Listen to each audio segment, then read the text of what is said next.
No funeral do meu marido, meu filho Daniel subiu ao púlpito com a voz trêmula e agradeceu outra mulher. Ela era quem realmente tinha sido família para nós. Ele disse. Naquele momento, todos os olhares na sala se viraram para a mulher na primeira fileira, aquela de vestido ajustado e maquiagem impecável, com lágrimas delicadas pousadas nos olhos. E eu, a verdadeira esposa, a mãe, sentei-me ao lado, despercebida, invisível, quando o advogado me informou mais tarde que meu marido havia deixado tudo para ela, sem um único centavo para mim. Lívia Mallister abraçou meu filho e sorriu com um sorriso triunfante, como se já tivesse vencido. Mas então eu retirei o segundo testamento e, num instante, ninguém mais na sala estava sorrindo. Nunca imaginei que minha vida começaria de novo em um funeral. Roberto morreu em um acidente de carro repentino. Ele estava dirigindo para o centro naquela manhã, sob chuva pesada. Disseram que os freios falharam em uma curva e o carro colidiu contra um supermercado. Ele se foi rapidamente. O médico disse que ele não sofreu, mas eu não tinha certeza se ele merecia uma partida tão limpa. Estivemos casados por 40 anos. Eu costumava achar que nosso casamento, embora não fosse romântico, era pelo menos sólido, como uma daquelas casas antigas castigadas por tempestades, desgastada por fora, mas ainda de pé.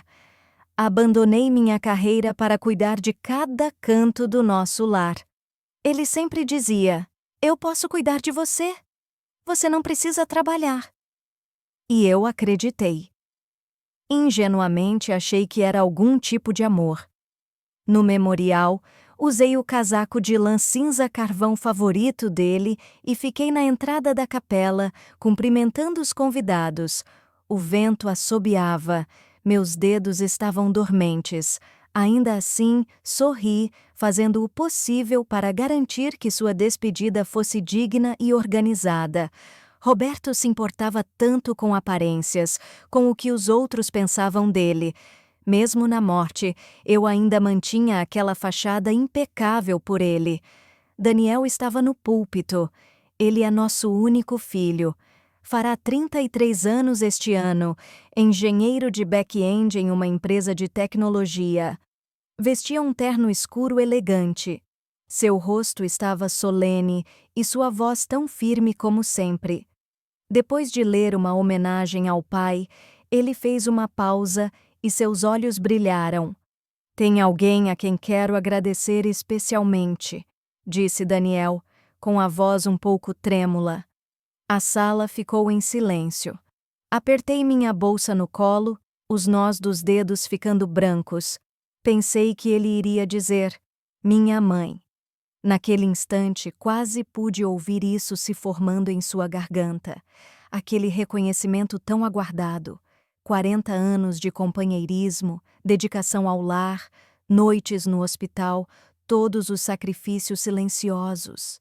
Eu realmente acreditei que ele finalmente tinha me visto.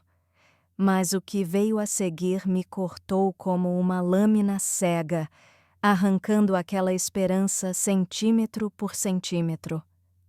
Alguém que apoiou meu pai nos momentos mais difíceis da vida dele?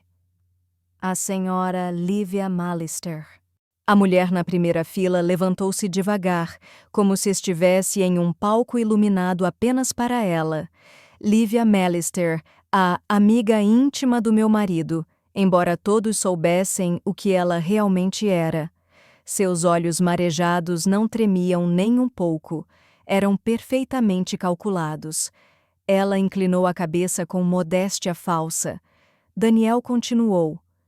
Ela foi quem cuidou do meu pai quando ele estava mais estressado. Quem o apoiou quando ele enfrentava dificuldades que ninguém mais via. Serei eternamente grato. Ninguém mais via? Eu era ninguém? Enquanto ele falava, senti como se o chão da capela estivesse cedendo. 40 anos de casamento e o nome que saiu da boca do meu filho com tanta gratidão foi o dela. Ninguém sequer olhou para mim. Nem mesmo Daniel. Meu marido estava morto havia apenas uma semana, e mesmo assim, de alguma forma, eu já parecia a estranha na história da minha própria família. Quando o memorial terminou, os convidados vieram se despedir. Alguns me abraçaram rapidamente, mas a maioria parecia mais curiosa sobre Lívia. Ela estava cercada, recebendo condolências como se fosse a viúva legítima. Daniel ficou ao lado dela, segurando sua mão, oferecendo-lhe conforto. O tipo de apoio que nunca dava a mim. A raiva queimava meu estômago como ácido. Depois, no escritório do advogado, descobri o golpe final. O advogado pigarreou, abriu uma pasta de couro e disse: "Sinto muito, dona Helena, mas o testamento mais recente do seu marido deixa tudo para a senhora Lívia Mallister." Lívia levou a mão ao peito com um suspiro trêmulo que teria parecido convincente para qualquer um que não soubesse do teatro. "Eu nunca esperava isso", disse ela, enxugando uma lágrima perfeitamente posicionada. Mentira. Ela esperava. Ela contava com isso. Meu filho colocou o braço ao redor dela. "Meu pai fez o que achou justo", disse Daniel sem sequer olhar para mim. O advogado continuou: "Infelizmente, dona Helena, não há menção à senhora neste documento. Nenhum valor monetário, nenhuma propriedade, nenhuma conta conjunta. Como se eu nunca tivesse existido." Lívia então me lançou aquele sorriso, pequeno, discreto, mas absolutamente vitorioso. Mas ela não sabia. Ela não fazia ideia. Eu ainda tinha uma carta na manga. Com movimentos lentos, quase cerimoniais, coloquei minha bolsa sobre a mesa, abri o fecho e retirei um envelope rígido, selado com uma aba antiga e um carimbo de segurança. O advogado franziu o senho. "O que é isso?" Empurrei o envelope para ele. "O testamento verdadeiro. Redigi antes de ele se apaixonar pelo circo da senhora Mallister." Quando o advogado deslizou os documentos para fora e seu rosto empalideceu, soube que a sala inteira havia finalmente entendido. Lívia não herdaria tudo. Daniel não assumiria a casa. Nada sairia como eles tinham planejado. E pela primeira vez desde a morte de Roberto, senti algo parecido com satisfação. O advogado ajeitou os óculos, incrédulo, folheando cada página com crescente urgência. Isto é datado de 2 anos antes do documento que me enviaram", murmurou ele. "E é assinado perante 2 testemunhas registradas. Dona Helena, por que não mencionou isso antes?" Cruzei as mãos no colo, mantendo a voz firme. "Porque eu queria ver até onde eles iriam." A expressão de Lívia se contorceu. Pela primeira vez, a máscara calculada se partiu. "Isso é ridículo!" ela disparou. "Ele mudou o testamento depois claramente. O último testamento é o válido." O advogado balançou a cabeça. "Não necessariamente. Há um problema sério com o documento mais recente. A assinatura do Sr. Roberto não corresponde exatamente aos padrões anteriores. Vamos precisar investigar. Enquanto isso, o testamento antigo permanece válido." O impacto das palavras dele caiu como uma explosão silenciosa. Daniel finalmente me olhou, mas não com amor, nem com arrependimento, com raiva, uma raiva que me atingiu mais forte do que qualquer tapa. "Mãe, você está fazendo isso por inveja? Por vingança? Você sabe que meu pai queria deixar tudo para a Lívia." 40 anos de casamento, respondi mantendo a calma. "E você realmente acredita que ele deixaria tudo para uma mulher que conheceu há 5 meses?" Daniel cerrou os dentes. Ele não negou. Não podia. O advogado recolheu todos os papéis. Vou precisar autenticar as assinaturas, verificar datas, consultar registros bancários e confirmar se o Sr. Roberto estava em plena capacidade mental no momento de cada documento.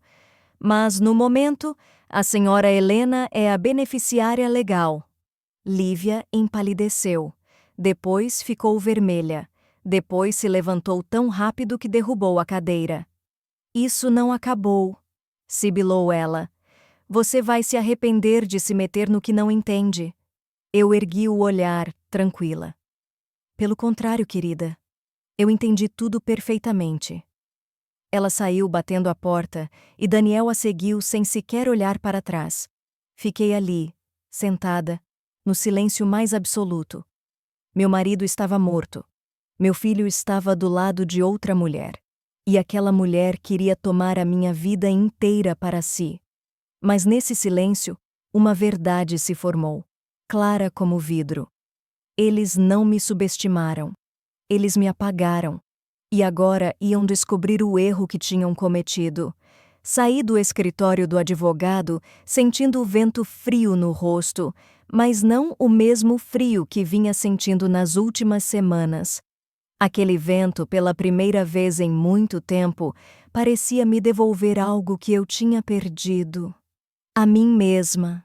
Mas a paz durou pouco. No minuto em que virei a esquina, lá estavam eles, Lívia e Daniel, encostados no carro dela, ele com os braços cruzados, ela com aquele olhar de cobra prestes a dar o bote. Precisamos conversar, Daniel disse como se fosse uma ordem. Não, querido, respondi com calma, abrindo minha bolsa. Você precisa conversar. Eu apenas vou ouvir o que for digno de ouvir. Continue. Lívia avançou um passo com aquele sorriso gelado. Você acha que ganhou alguma coisa com esse teatrinho? Perguntou ela. Acha que esse testamento velho vai te salvar? O Roberto me amava. Ele quis me proteger de você. Eu respirei fundo. Ela falava do meu marido como se ele fosse um brinquedo que ela tinha ganhado em uma promoção de supermercado. Engraçado, respondi. Porque um homem que ama não deixa rastros de transferências suspeitas para a amante meses antes de morrer.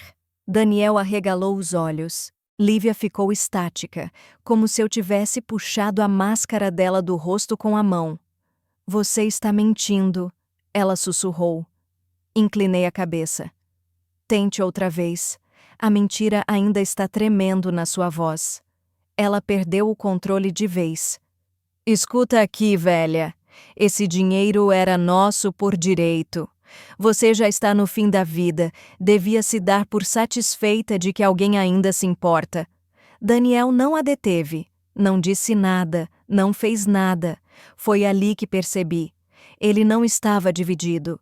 Ele havia escolhido um lado fazia muito tempo, e não era o meu.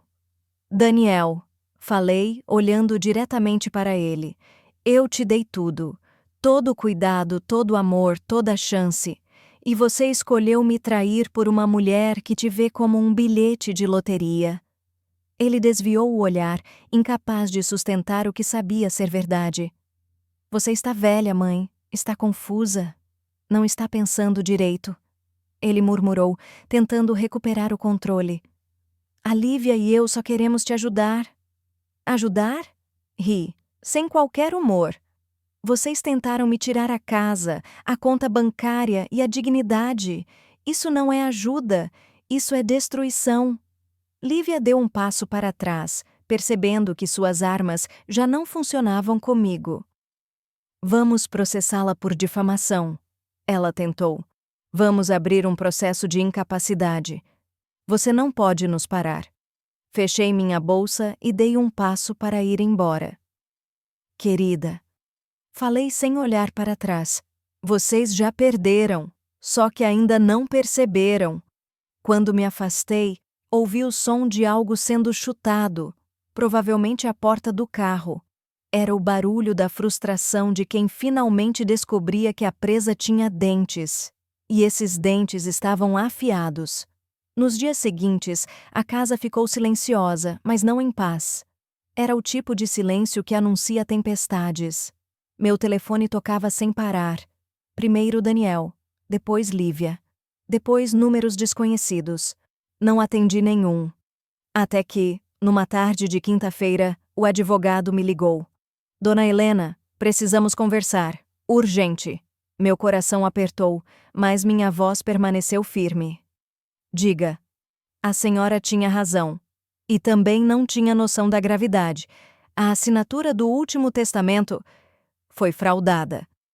O chão pareceu balançar por um segundo. Fraudada? O senhor tem certeza? Com absoluta certeza. Pedi uma perícia completa. 3 especialistas. Todos confirmaram. A assinatura do seu marido no documento final não é dele. Senti uma mistura de alívio e nojo. Alívio por não estar louca. Nojo por terem ousado fazer isso com um homem morto. E agora? Perguntei. Agora temos um crime. Se quiser, posso abrir um processo por falsificação, tentativa de golpe financeiro e manipulação documental. É sério. Muito sério. Fechei os olhos. Por um instante, imaginei Daniel sentado diante de um juiz. Meu filho. Meu único filho. E ele está envolvido? Consegui perguntar. O advogado hesitou. Há rastros, senhora. Transferências, conversas, mensagens. Parece que ele sabia sim. Uma parte de mim morreu ali. Não era mais pelo dinheiro. Nunca fora sobre o dinheiro. Era sobre perceber que meu filho não teve pudor em me destruir para agradar outra pessoa. Respirei fundo. Abra o processo, respondi. Quero tudo esclarecido. Quero tudo limpo. O advogado confirmou e desligou. Algumas horas depois, alguém bateu à minha porta com força. 1, 2, 3 golpes apressados. Abri. Daniel estava ali, rosto tenso, olhos vermelhos. Mãe, pelo amor de Deus, o que você fez? O advogado acabou de ligar. Você vai arruinar a minha vida. Daniel? Falei, calma. Você tentou arruinar a minha. Ele passou as mãos pelos cabelos, desesperado. Eu não sabia que ia chegar nesse ponto. A Lívia disse que era só para facilitar as coisas. Disse que você não ia ligar, que você já tinha mais do que precisava, que eu já estava velha demais para usar o meu próprio dinheiro. Completei. Ele engoliu em seco. Mãe, eu errei. Mas você não pode fazer isso comigo. Eu sou seu filho. Senti uma dor funda, quente, mas também uma clareza cristalina. E eu sempre fui sua mãe. Mas isso nunca te impediu de me ferir. Daniel deu um passo para trás, como se tivesse levado um golpe. Por favor, mãe, cancela isso. Não deixa a polícia entrar no meio. A Lívia está desesperada. Eu estou desesperado. Você só está desesperado porque não conseguiu o que queria. O silêncio que se seguiu pesou como concreto. Finalmente falei. Vá para casa, Daniel. O resto agora será tratado pela justiça. Ele olhou para mim pela última vez. Um olhar misturado de ódio, medo e talvez um traço fraco de arrependimento. Depois virou as costas e foi embora. Fechei a porta devagar. Pela primeira vez em muito tempo. Não chorei. Eu não era mais a mulher que aceitava tudo calada. Não era mais a mãe que comprava amor. Não era mais a viúva que deixava os outros decidirem por ela. Eu tinha recuperado a mim mesma. E isso, muito mais do que qualquer herança, era a maior vitória da minha vida. Os dias seguintes foram uma mistura amarga de silêncio e estratégia. Daniel e Lívia sumiram, o que para mim era sempre o sinal mais perigoso. Quando eles não apareciam, era porque estavam tramando. E eu estava certa. Na manhã de quinta-feira, o carteiro tocou a campainha com uma expressão desconfortável. Dona Helena, aqui, tem que assinar. Peguei o envelope grosso. Assim que vi o timbre jurídico na frente, senti o estômago apertar. Abri devagar. Uma petição formal. Daniel e Lívia estavam me processando, de novo, mas desta vez não pelo testamento. Era pior. Eles estavam pedindo interdição parcial, alegando que eu não tinha capacidade emocional estável para administrar meus próprios bens. Um golpe calculado e cruel. O documento dizia que eu sofria confusão mental, que tomava decisões impulsivas, que estava sendo manipulada por terceiros e que meu comportamento recente indicava declínio cognitivo. Assinado por eles e testemunhado por duas pessoas que eu nem conhecia, um tremor passou pelas minhas mãos, não de fragilidade, de indignação. Sentei-me à mesa, li tudo até a última linha, até chegar ao trecho final. Requeremos a administração provisória dos bens da senhora Helena Pereira pelo filho Daniel Pereira, para evitar riscos financeiros decorrentes de seu estado emocional instável. Ou seja, eles queriam controle total do meu dinheiro enquanto tentavam anular o testamento. Tudo ao mesmo tempo. A porta se abriu atrás de mim. Era minha amiga Teresa, que vinha me visitar todas as manhãs depois que soube das primeiras confusões judiciais. Helena? Ela perguntou ao ver meu rosto. O que aconteceu? Entreguei o documento sem dizer nada. Ela leu. Demorou menos de 1 minuto. Depois ergueu os olhos furiosa. Eles enlouqueceram? Isso não vai ficar assim. Você tem provas, tem testemunhas, tem lucidez. Helena, eles vão se arrepender de ter mexido com a pessoa errada. Suspirei, controlando a raiva que queimava por dentro. Teresa, eles não querem justiça. Eles querem meu dinheiro e vão até o fim. Ela colocou a mão sobre a minha. Então nós também vamos. E naquele instante percebi. Eu não estava mais sozinha. E já não era a mulher fragilizada que eles acreditavam poder dominar. Eu tinha aliados. Eu tinha documentos verdadeiros. Eu tinha a verdade. E Daniel e Lívia estavam prestes a descobrir que a mulher que eles tentaram declarar incapaz era, na verdade, mais forte do que eles jamais imaginaram. Quando cheguei em casa, naquele fim de tarde, a sensação não era de vitória, era de esvaziamento. Finalmente eu sabia de tudo. Finalmente eu enxergava todos eles como realmente eram, mas ainda assim, era meu filho. Era a história inteira da minha vida. Sentei-me na poltrona perto da janela, aquela onde o Roberto sempre fazia palavras cruzadas, e fechei os olhos por alguns segundos. O silêncio parecia mais pesado do que qualquer discussão. Meu telefone vibrou. Era Daniel. Pensei em não atender, como tinha feito tantas vezes nos últimos meses, mas dessa vez atendi, porque agora eu não tinha medo de nada. A voz dele estava baixa, tensa. Mãe, a Lívia está desesperada. O advogado disse que podemos perder tudo. Respirei fundo. Daniel, você nunca teve nada para perder. Tudo que você tem veio do trabalho meu e do seu pai. E mesmo assim, você escolheu outra pessoa contra mim. Ele ficou mudo por alguns segundos. Eu só queria que você aceitasse a Lívia, murmurou. Aceitar? Interrompi. A única coisa que eu não aceito é ser tratada como um obstáculo ou um cofre. Eu te criei para ser um homem bom. O que aconteceu com você? Silêncio. Silêncio tão profundo que ouvi a respiração dele mudar, pesada, tremida. Mãe, desculpa, disse enfim, num fio de voz. Eu me perdi. Pela primeira vez em muito tempo, senti que o meu filho estava falando. Não o homem influenciado, não o marido manipulado. O meu filho. Daniel. Respondi com calma. Pedir desculpas é só o começo.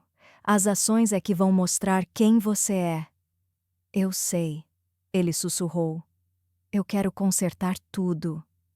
Eu fechei os olhos por um instante, deixando as palavras dele se assentarem dentro de mim. Eu não sabia se ele ia conseguir. Eu não sabia se acreditava. Mas eu sabia que aquela era a primeira vez que ele tentava. Então comece sendo honesto, pedi, sobre tudo. E ele foi. Falou do medo de ficar sozinho. Falou de como a Lívia o fazia acreditar que eu queria tirá-lo dela. Falou do desejo infantil de ser amado por alguém novo. Falou das promessas vazias que ela fazia ao meu marido enquanto eu lutava contra o luto, sem perceber nada. Eu ouvi até o fim, em silêncio, e quando ele terminou, disse apenas: cada um de nós vai ter que reconstruir algo, Daniel, e isso leva tempo. Não houve gritos, não houve discussões, só verdade, pela primeira vez em meses. 3 semanas depois, o advogado me ligou. Dona Helena, concluímos a análise das assinaturas. O testamento mais recente é inválido. A alteração feita pelo Sr. Roberto foi claramente fraudada. A senhora é a única beneficiária legal. Agradeci, desliguei e fiquei olhando para a parede por longos minutos. Eu tinha vencido. Mas, mais do que isso, eu tinha me libertado. No dia seguinte, convidei Daniel para jantar. Só ele, sem a presença de influências, mentiras ou máscaras. Ele veio. Não falamos sobre dinheiro. Não falamos sobre o testamento. Falamos sobre a vida, sobre o pai dele, sobre memórias antigas, sobre coisas que havíamos esquecido de sentir. No final da noite, quando ele se levantou para ir embora, me abraçou forte como quando era pequeno. Obrigado por não desistir de mim, disse. Eu nunca desisti, respondi. Só parei de me sacrificar. Ele sorriu, com um sorriso que eu reconhecia. Sincero, simples, quase infantil. Prometo fazer diferente, mãe. Eu também, disse a ele, mas agora, finalmente, por mim. E assim terminou, não como um conto perfeito, não como uma família remendada num estalar de dedos, mas como a vida realmente é, com perdas, com verdades dolorosas, com quedas e com renascimentos. Eu fechei aquela porta, não para trancá-la, mas para impedir que me arrancassem a paz de novo. E quando me sentei na mesma poltrona de sempre, a casa não pareceu vazia. Pela primeira vez em muito tempo, pareceu minha,